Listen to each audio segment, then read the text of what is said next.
నమస్తే. సచ్చి రౌత్రాయ్ కథలు ఆయన ఒడియా విప్లవ కవి, అనువాదం చేశారు తెలుగులోకి తులసి గారు. అయితే ఇది పుస్తకం చదవడానికి కొన్ని రోజుల ముందే నేను యాత్ర అన్న పుస్తకం కూడా అంటే మళ్ళీ చదివాను ఒకసారి.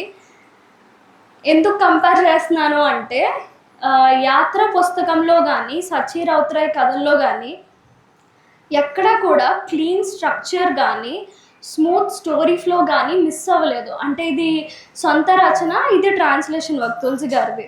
ఆ రెండిట్లో రాసే విధానంలో ఎటువంటి తేడా కానీ బ్రేకేజెస్ కానీ అది ఒక ట్రాన్స్లేషన్ అన్నట్టు నాకు అనిపించలేదని అనిపించింది. అయితే ఎందుకని అన్నాను అంటే ఒక ట్రాన్స్లేషన్లోని చాలా క్లిష్టమైనది ఏంటంటే నా వరకు స్లాంగ్ మెయింటైన్ చేయడం, ఒక యాసని మెయింటైన్ చేయడం కష్టం అని అనిపిస్తుంది. ఇక్కడ 4వ కథ పండితుల వారి మృత్యువు అన్న ఒక కథ ఉంది. అందులోని నరేటర్ స్టోరీ చెప్తూ ఉంటే మధ్యలో ఒక డైలాగ్ ఉంటుందన్నమాట. అందులో ఒకేసారి సడన్గా స్లాంగ్ షిఫ్ట్ అవుతుంది.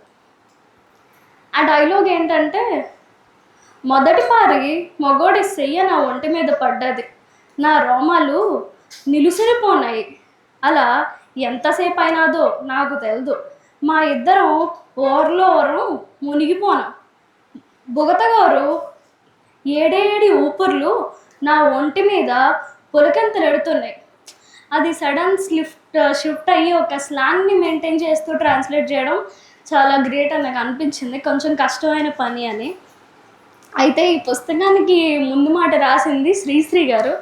రెండే రెండు ఆయన స్పష్టంగా చెప్పిన వాక్యాలు ఏంటంటే, ఆర్ట్ అనేది ఆర్డినరీ పీపుల్ని ఎప్రిషియేట్ చేయడం, అలాగే ఒక స్టోరీ రాయడానికి ఎటువంటి గొప్ప సంఘటనలో గ్రాండ్ నరేటివ్స్ ఏది అవసరం లేదు అని ఈ రెండు వాక్యాలు ఆయన క్లియర్గా చెప్పారు. అందుకే అనుకుంటా ఆయన దానికి టైటిల్ ఏం పెట్టారంటే కోళ్ళు కప్పలు ఒక ప్రశంస అని పెట్టారు.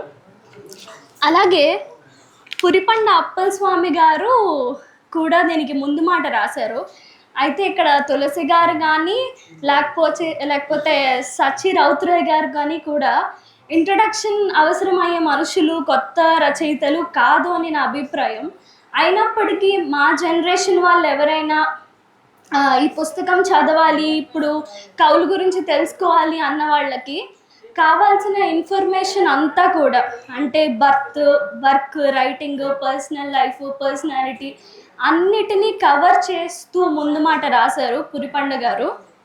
అయితే రౌత్రాయ్ గారికి మనకి కనెక్షన్ ఏంటి, మనం ఎందుకు ఈ పుస్తకం చదవాలి అన్నదాన్ని ఇద్దరు కూడా ముందు మాటలో చెప్పారు.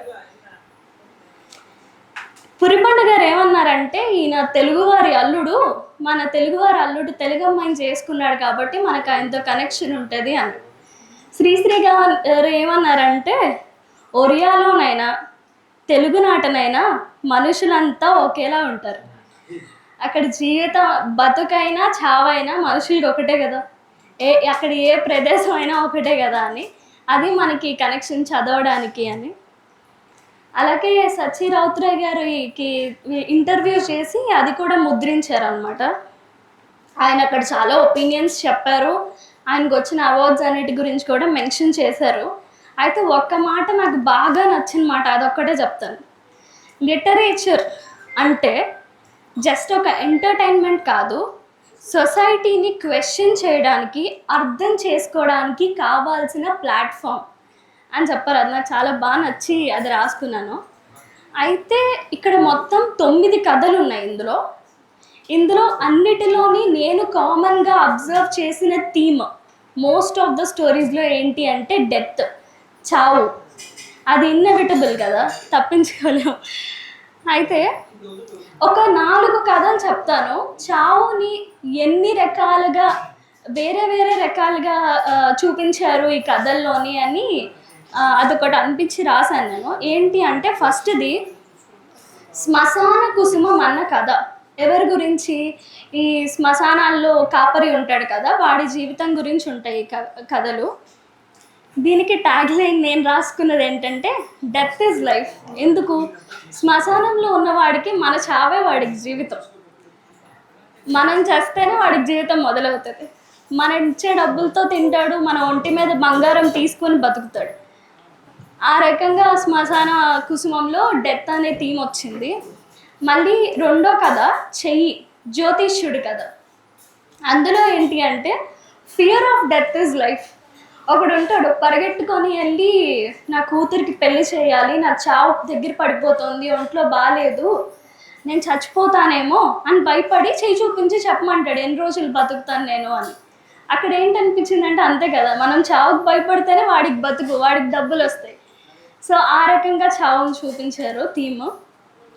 నాలుగో కథ పండితుల వారి మృత్యువులో misuse of life leads to death అనిపించింది. అంటే అక్కడ పండితులు గారికి అన్నీ ఉంటాయి, తెలివి ఉంటుంది, మంచి పేరు ఉంటుంది, అందరికీ ఆయన అంటే ఇష్టం, కోడలు కొడుకు అందరూ ఉంటారు. ఆయన ఏం చేసుకుంటాడు, ఒక తప్పు చేస్తాడు, కొడుక్కి తన మీద ఉన్న ప్రేమను దూరం చేసుకుంటాడు, కొడుకు చనిపోతాడు, తను చనిపోతాడు. అంటే అన్నీ ఉన్న లైఫ్ని మిస్యూజ్ చేసుకొని డెత్కి వెళ్ళాడని నాకు అనిపించింది చదివేటప్పుడు. అక్కడ కూడా డెత్ థీమ్ కవర్ అయింది. ఇంకా ఒక కథ ఉంటుంది ఇన్స్పెక్టర్ గారి కుక్క అని. అందులో ఏంటి అంటే ఇన్స్పెక్టర్ గారి కుక్క చచ్చిపోతుంది, అందరూ వచ్చి చాలా మంచిగా గ్రాండ్గా కుక్కకి అన్ని జరిపిస్తారు. చనిపోయిన తర్వాత తీసుకెళ్ళి బాడీని ఇన్స్పెక్టర్ గారి భార్య పొంగిపోతుంది అనమాట. ఎంత గొప్ప పేరు ఉంది మా ఆయనకి, కుక్కకే ఇలా చేశారంటే మనుషులకి ఏమైనా అయితే ఎలా చేస్తారు అనుకుని మళ్ళీ చిచ్చిచి అదేంటి అలా అనుకున్నాను అంటే. కానీ ఏమవుద్ది, నిజంగా ఇన్స్పెక్టర్ గారు చచ్చిపోతారు. అప్పుడు ఏమైంది, ఎవ్వరూ రాలా. అది అందుకే నేనేం రాసుకున్నానంటే రియాలిటీ ఈజ్ ఆఫ్టర్ డెత్. చావు తర్వాత రియాలిటీ తెలుస్తుందని. సో ఈ నాలుగిట్లని కనెక్ట్ చేసుకొని డెత్ అనే థీమ్ని కామన్గా చూశాను నేను. అయితే ఈ పుస్తకం చాలా చాలా చాలా అన్కంఫర్టబుల్గా అనిపిస్తుంది చదివేటప్పుడు. యాత్ర పుస్తకం చదివిన వెంటనే చదివినప్పుడు ఎలా అనిపించిందంటే అది ఒక ఫ్లోలో హాయిగా స్మూత్గా చదువుతుంటే బాగా చెప్పారు అనుకుని చదువుకొని వెళ్ళిపోతాం. ఇది అలా అనిపించదు, చాలా అన్కంఫర్టబుల్గా అనిపిస్తుంది చదవడానికి. ఎందుకు అలా అన్నానంటే ఇది రియాలిటీ కాబట్టి. రియాలిటీలో మనం అబ్జర్వ్ చేస్తున్నాము, కానీ కొన్ని విషయాల్ని ఎక్నాలెడ్జ్ చేయలేం, కొన్ని యాక్సెప్ట్ చేసి వాటి గురించి మాట్లాడలేం. అలాంటి విషయాలను రాశారు. ఒక 2 లైన్స్ చెప్తాను. 5th స్టోరీలో నేనేం కాను టైటిల్, ఓకే.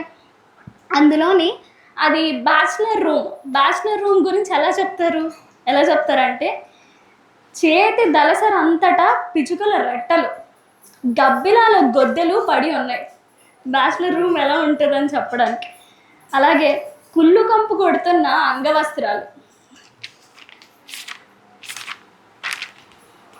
తర్వాత శ్మశాన కుసుమంలో కూడా ఒకే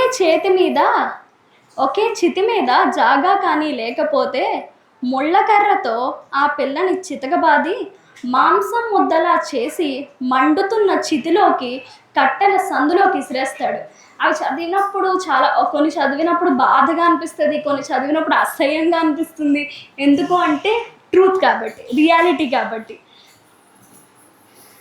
అయితే ఇందులో శ్రీశ్రీ గారు ఏం చెప్తారు, సాధారణ జీవితమే కథ. దాన్ని రైటర్గా స్టోరీ పరంగా సచ్చి రౌత్రాయ్ గారు ప్రూవ్ చేశారు.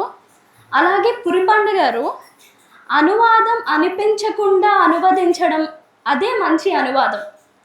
అది తులసి గారు ట్రాన్స్లేటర్గా ప్రూవ్ చేశారు అనిపించింది. కథలు ఎక్కడో దూరంగా ఉండవు, ప్రతిరోజు చూసే మనుషుల్లోని, మన జీవితాల్లోని, మన అనుభవాల్లోనే ఉంటాయి అని ఖచ్చితంగా ఈ పుస్తకం చదివే అనిపిస్తుంది.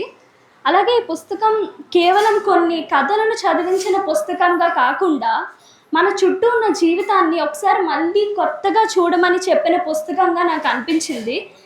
అంతే. అయితే నా జీవితంలో నాకు నా పుస్తకానికి ముందు మాట రాసి నాకు ఒక మంచి మెమొరీని ఇచ్చారు తులసి గారు. మళ్ళీ ఈరోజు ఈ పుస్తకం గురించి మాట్లాడే అవకాశం ఇచ్చి ఇంకా మంచి మెమొరీ ఇచ్చారు. ధన్యవాదాలు.